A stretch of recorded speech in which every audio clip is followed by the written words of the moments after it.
Hello everyone, आज हम लोग बात करने वाले हैं एनसीईआरटी सॉल्यूशन के बारे में। Class 12 chapter number 1 electric charges and field.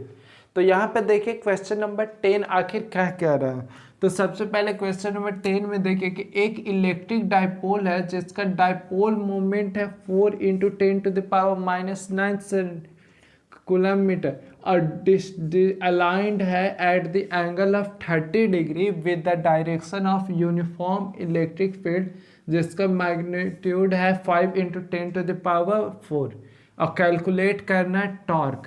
तो देखिए यहाँ पे सबसे पहला चीज़ कि गिवन क्या क्या है।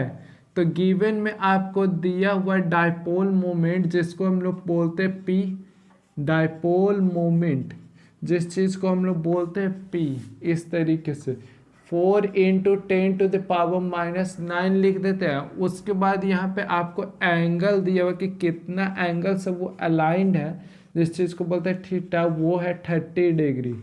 और एक और चीज़ क्या दिया हुआ है, तो इलेक्ट्रिक फील्ड वो दिया हुआ है आपको 5 × 10⁴ 5 × 10⁴। अब जैसे कि हम लोग टॉर्क का द फॉर्मूला हम लोग जानते हैं कि होता है P × E, P × E, जिस चीज़ को हम लोग लिख सकते हैं ऐसे PE sin थीटा, इस तरीके से होता है PE और PE sin थीटा लिख सकते हैं। अब देखिए P का वैल्यू हम लोग जानते हैं 4 × 10⁻⁹। नेक्स्ट ई का वैल्यू हम लोग यहाँ पे इलेक्ट्रिक फील्ड है जिस चीज़ को हम लोग लिख सकते हैं यहाँ 5 × 10⁴ और एंगल आपको दिए हुआ 30 डिग्री, तो यहाँ पे लिख सकते हैं इस तरीके से sin 30 डिग्री।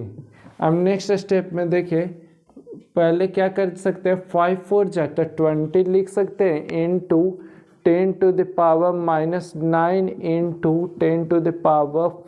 10⁴ sin 30 का वैल्यू होता है 1/2। अब देखिए 2 से अगर कैंसिल आउट कर दें तो ये हो गया 10। तो अब फाइनली कितना वैल्यू आ गया, तो 10 है। 10 के ऊपर देखिए ये तो +1 होता ही है और ये हो गया -9 और ये +4। और फाइनली जब सॉल्व करेंगे तो देखिए 4 और 1 हो जाएगा 5, 9 में से 5 जाएगा तो 10⁻⁻⁴, यही होगा आपका टॉर्क।